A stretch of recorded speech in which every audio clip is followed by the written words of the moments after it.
So for dinner today, I am making one of my family's favorite dinners. It's one of the very few dinners I can make and everybody agrees on it. Doesn't happen often, so when it does, I celebrate that and I make it as often as I can without making it too many times because I don't want people to get sick of it. It's also my mock dinner of a very well-known chain fast food place. It's still considered fast food, even though I think some actually argue about that. But I also have one of our children actually works there, and so sometimes she'll bring some for a gathering. So whether I make it or she brings it, it still pleases everyone. We are going to have Chipotle for dinner tonight. I started making this many years ago. Many years ago. And it was a hit ever since. So what I'm doing today then is also going to get it on my shelf in my pantry. I don't have any on my pantry shelf, and I went in just a few days ago because I needed to make a quick dinner for just a few of us, and I knew a quart jar of my Chipotle barbacoa beef would do the trick, and I'm out. I don't have any, so I thought, well, that's no good. We'll have to change that. So I figure if I'm bringing out meat to have for dinner tonight, I might as well also prepare it and get it on my shelf. Why not, you know? So basically what I have here are 3 rump roasts. Typically when I make this, I generally use a different cut of beef. But if you recall my video from whenever I was stocking my beef freezer, I had mentioned how there are certain cuts of meat that I struggle to go through, and rump roast was one of them. I do have a dish that I do use the rump roast for, but other than that, you know, I don't really have anything. So when I went to go and take the meat out, I thought, well, let's give this a try. Now I know it's probably gonna turn out just fine canning wise because that goes through pressure cooking. So I'm not concerned that it won't turn out well. You can use any cut of meat in canning and it'll be tender and it'll be just fine. So I'm not worried about that. But I am going to try it for the actual dinner tonight to see how I like it compared to the other roast that I tend to use. So I'm gonna get the netting here off of the rump roast. The rump roasts come with the netting on because they're boneless and it helps to kind of keep their shape. From my understanding, if you're new to cuts of meat and you've never cooked with the rump roast and you purchase it and realize it's got that netting on it, you don't need to cook with it on. I mean, you're gonna just have to take it off once it's cooked, and sometimes that's not always easy. It's just holding the shape, since there's no bone in it, so that it's not like a complete blob. It doesn't flatten out, and the consumer can get it, you know, back to their kitchen while it still looks like a nice, pretty roast. You can cook with it, I guess. I don't know, I never have. So just remove the netting, it's fine. We're gonna be chopping up, let's see, which one do I wanna use for dinner tonight? Let me see. I'll go with the smaller one. As I prepared the dinner for tonight, I of course will get everything ready then for my jars. So first let's do what we're gonna do for dinner tonight. Really just a few small differences between what I'll do to eat fresh and what I have to do to can. So first thing I'm gonna do in a Dutch oven is get some beef broth put in there. We'll get some garlic.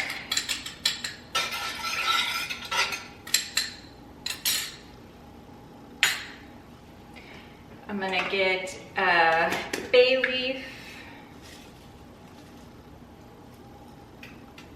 or two. Gonna get a splash of lime juice. Don't have any real limes, so this will work just fine. Okay, so now what I'm gonna do for my seasonings,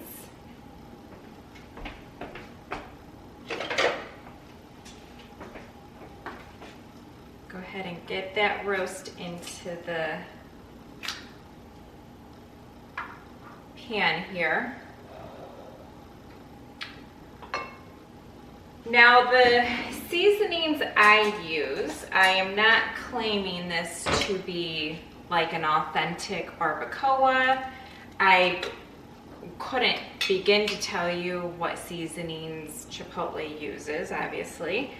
I just am letting you know what I do and what tastes fantastic each and every time. So I've got some guajillo powder. Gonna sprinkle that over the top. The amount that you use will be based off of your liking of that particular spice and the size of your roast. So you'll have to just learn on your own. Sometimes it's just a matter of playing around with your spices, and sometimes after you make something you realize that maybe you shouldn't have put too much of whatever it was that you put in there, and then you just learn how to adjust your seasonings later.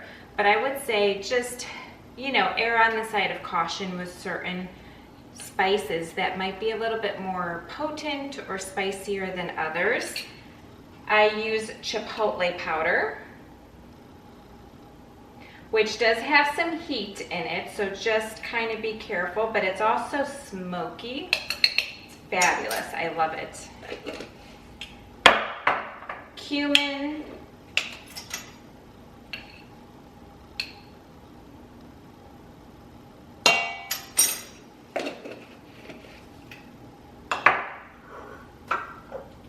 Mexican oregano. There is a difference between regular oregano and Mexican oregano, but if it doesn't really bother you to use regular oregano, then just use that. I don't have any fresh cilantro, so I will use my freeze-dried cilantro. If you don't like cilantro, it tastes like soap, then just omit it.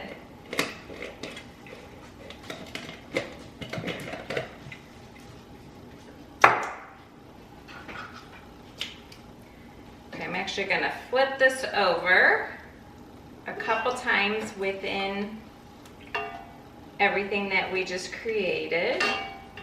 I don't want the dry seasonings to stay on top because then it just cooks on and gets like crusted on there, and it's not good in my opinion.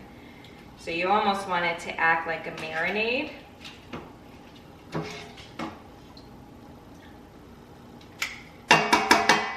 Okay, the last ingredient I'm going to add for dinner tonight is some chipotles. It's peppers in adobo sauce, and it's wonderful. This is most definitely what sets it apart. This is what gives it a lot of heat, so be careful if you have anybody you're serving dinner to that really cannot tolerate heat. What I would recommend, which is what I do because I have family members on different heat spectrums, I used to, when I first made this, kind of chopped up the adobos, or the chipotles in the adobo sauce. I would chop them up so that it kind of would be all within the dish. That makes it incredibly spicy. So now I just put it in whole. It lends the flavor without making it super spicy. So those who like the heat, like my husband and maybe some of my stepsons, can go and take some of those peppers and incorporate it then in their dish. It will still add heat though, either way, but if you chop it up and it incorporates with the entire meal, once you shred everything up, you know, it's going to be spicy.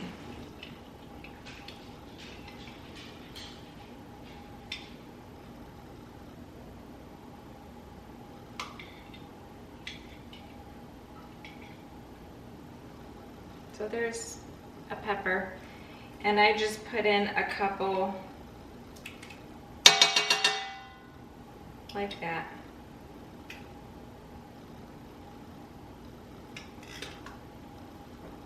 Basically a chipotle pepper inside a tomato puree sauce with, I'm sure, some other seasonings that they don't tell us on the can because it's their recipe. I'm going to sprinkle a little bit of salt.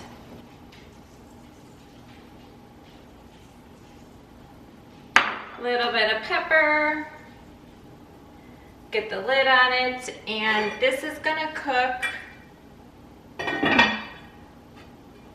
anywhere from a degree of 300 degrees Fahrenheit to 350, depending on how much time you have to allow for it to cook. The less time you have, the higher the temperature that you'll need. You can start it off at a really high temperature to sort of sear and lock in, and then dramatically cut the heat if you like. I do typically will always recommend searing each side of a roast before cooking it. I didn't do that today, as you see. Sometimes you just gotta like move things along. I didn't feel like it. So I'm gonna get it into my oven right now at 400 degrees for 15 minutes, and then I will lower the temperature. Okay, so let's talk about what we're gonna do now to can up the Chipotle. Not a whole lot of differences here with this. Everything I put in for dinner is something you can put into can and it's safe, okay? The difference that we're going to do is I'm going to cube up my meat and I'm going to roast it in the oven anywhere from 15-20 minutes to half hour, 40 minutes. It's just going to depend on the amount of meat that I have in here as I toss and turn it every so often. What I'm looking for is for my meat, the individual cubes that are going into the oven, I basically want to get it semi-cooked all over. When you do that for canning, when you take your meat out of the jar, it stays in individual cubes. If you raw pack, it kind of fuses together during the cooking process, and then it comes out and you can shred it up, that's fine, but there's no individual cubes. It honestly doesn't make a whole lot of difference for certain things, and it kind of doesn't make a difference for this because we basically are going to be taking it out and shredding it into our bowls anyhow, but it helps with portion control, I guess. I don't know, there's just preferences sometimes when you can, and I have learned that I do prefer certain meats to be roasted first before canning, and so that's how I'm going to do it here. Now that means this is a hot pack method. My food will be hot, so my jars will have to be hot and my canner will have to be hot. So I have my canner behind me with my clean jars filled with water. The canner has the appropriate amount of water as well, and I have it at a very low temperature just so that it can stay warm and it'll be ready for me when it comes time to fill my jars. So you can do a cold pack, which means you're gonna season your meat, or you'll season individual jars and put your raw meat inside the jars. Everything will be cold. The canner comes up to temperature together. You can certainly do that. I'm just going to choose not to do that today with this particular cut of meat.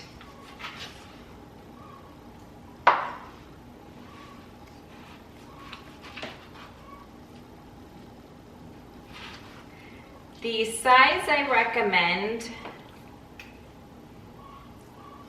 is slightly larger than maybe a bite size. And the only reason I recommend that is because as it roasts in here and when it goes into your jar and it's processing, meat tends to shrink a little bit. So I wouldn't go super small, and you don't necessarily want to go super big. There's no harm in it. It's just a matter of what you want to fit into your jars.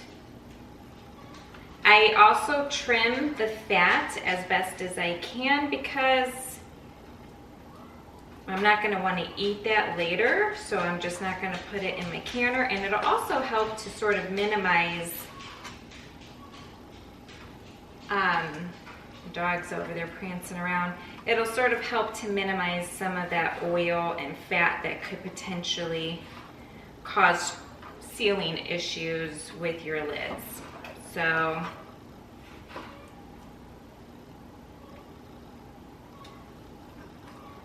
about that size.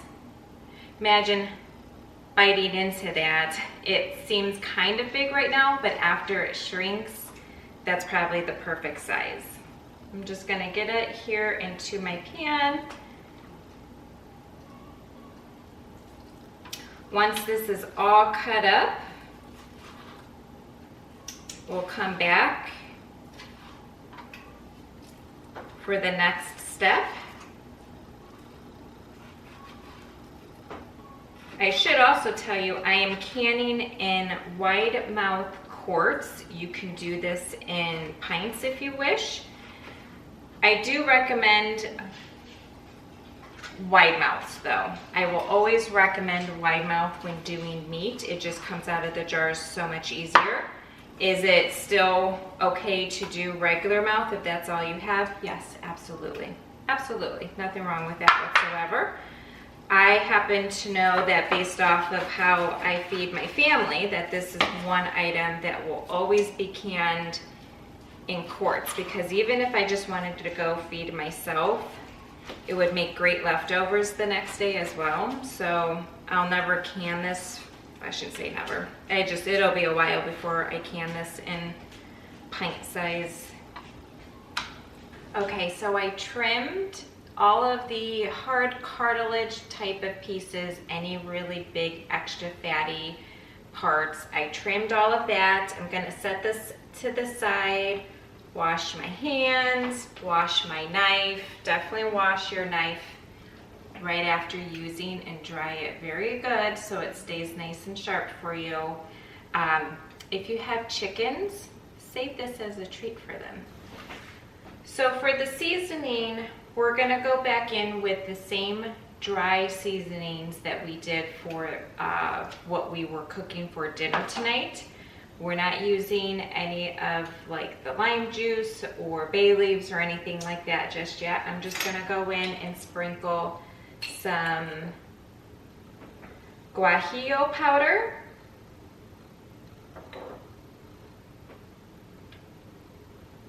You can be like very generous with it. There is a lot of meat here. We will flavor the jars also. But while it's roasting, you really want to kind of lock in some of that flavor. Some chipotle powder.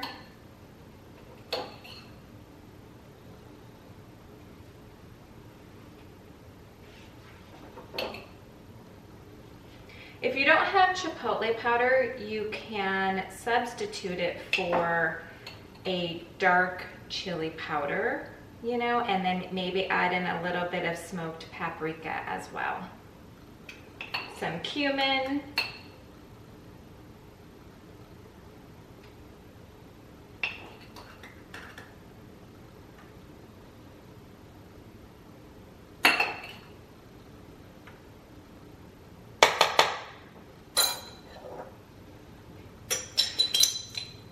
Mexican oregano,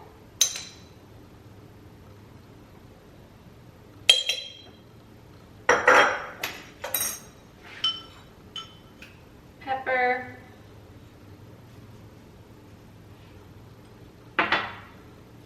and salt.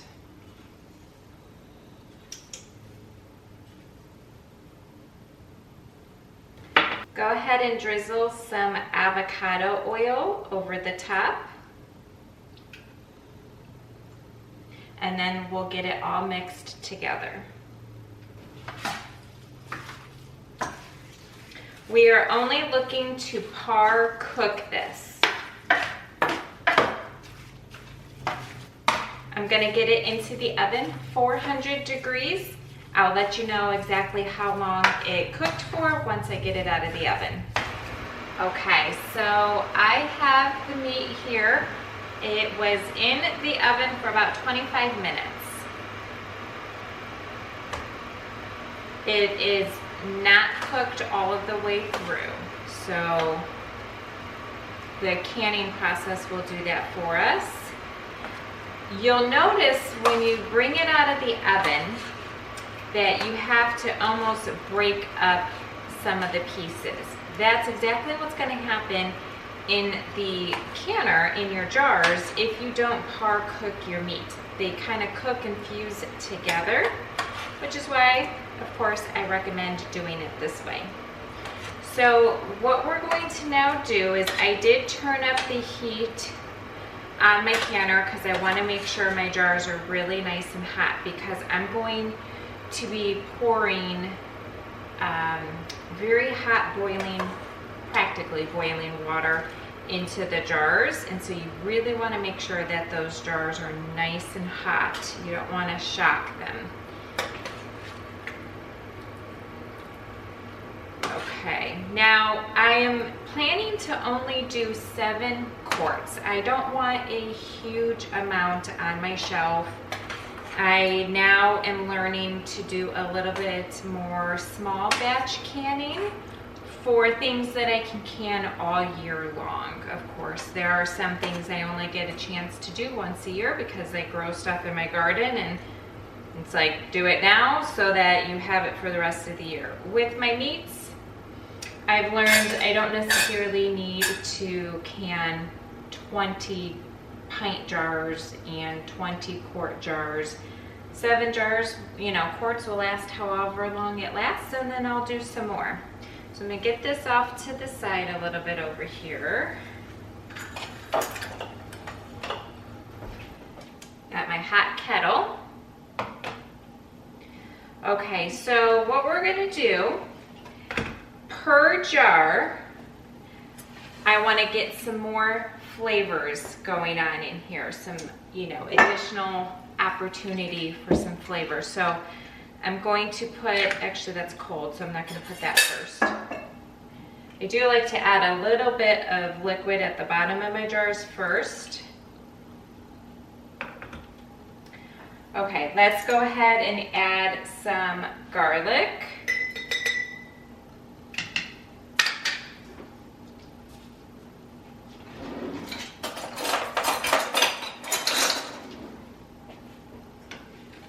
This is going to replace any beef broth that you might want to use. I'm just going to do the Knorr Better Than Bouillon beef. At the bottom, I did 1 teaspoon. We're going to get some cilantro. I only have freeze-dried at the moment.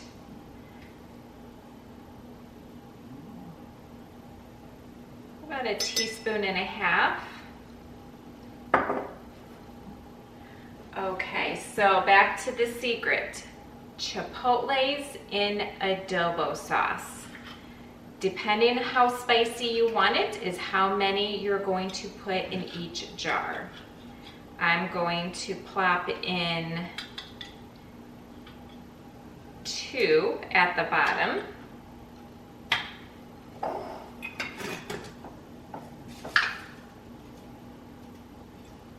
We'll throw in a bay leaf at the bottom.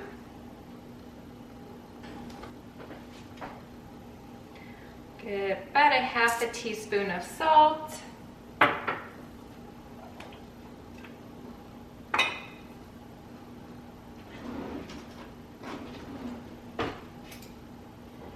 And then I'm gonna go back in with roughly about a half a teaspoon or so of the seasonings that we've already used. So that's the guajillo powder, the chipotle powder,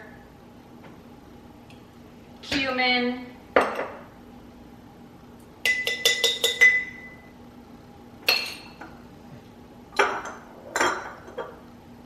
and a pinch or so of the Mexican oregano. Now let's get our beef into the jar. Get our funnel on here. Okay, I am not using the liquid that's coming from this pan. I suppose you could. I don't know why I don't. Honestly, there's not like anyone's told me any different. I just don't. I don't know. You know how sometimes you just do things and you don't always have an answer necessarily? I can tell you I'm probably going to wish I took out more meat, but I just really wanted to, I didn't want to end up having to run 2 batches. So I was like, let's see what 3 roasts got us. I'm not sure how many jars it's going to fill, but I don't think it's going to be 7.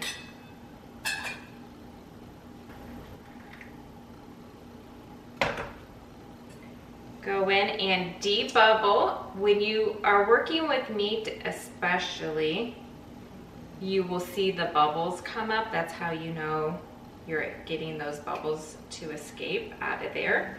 So I go all the way around the jar and then I go down the middle as best as possible. Dipped in vinegar, and let's wipe those rims.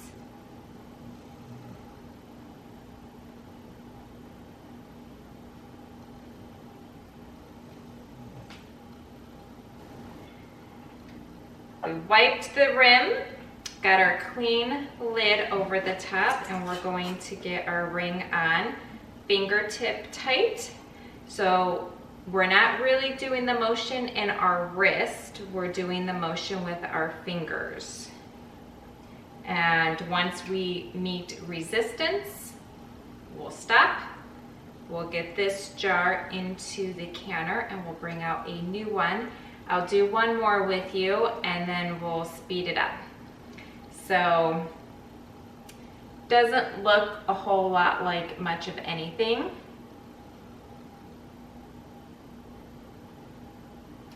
But it's going to be so delicious. You know what? Was any of you screaming at me that I forgot the lime juice? Oh, that's okay. We'll get it in this one. We'll get it in this one. Okay, let's start with a little bit of water.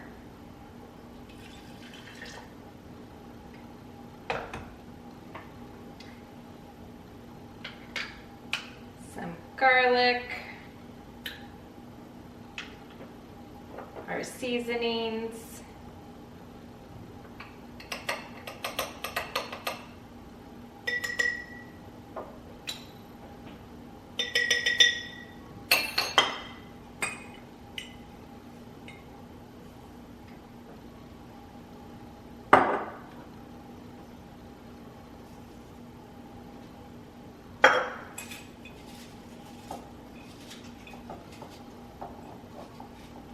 Bay leaf,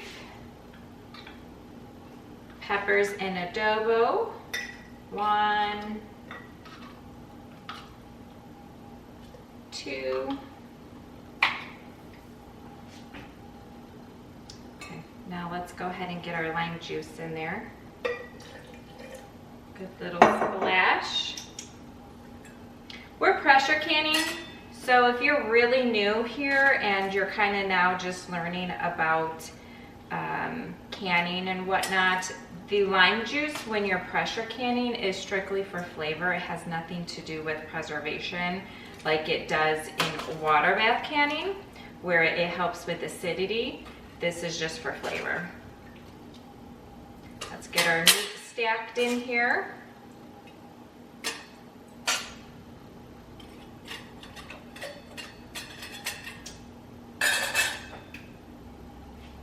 Forgot the salt and pepper.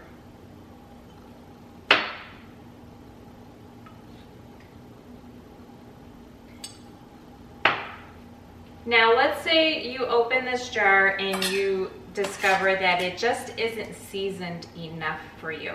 That's okay. When you're warming it up on the stovetop, just go ahead and add a little bit additional seasonings. No big deal. That oftentimes might happen and you just have to adjust your seasonings next time.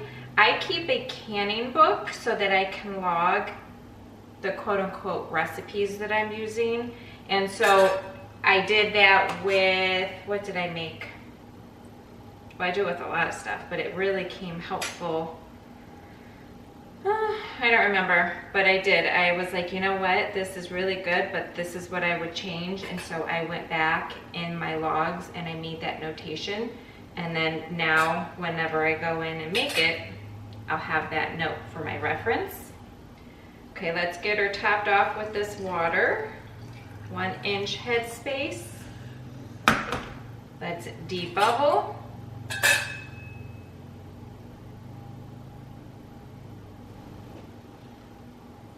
Okay, clean the rim of our jar. Hot.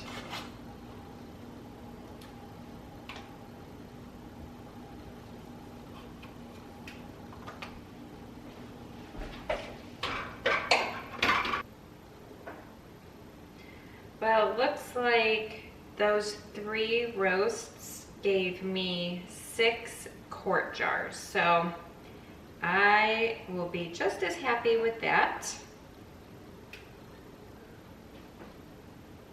Gonna get this into my canner, lock it, get the temperature set up to get it processing for 90 minutes for quarts, 75 minutes if you do pints.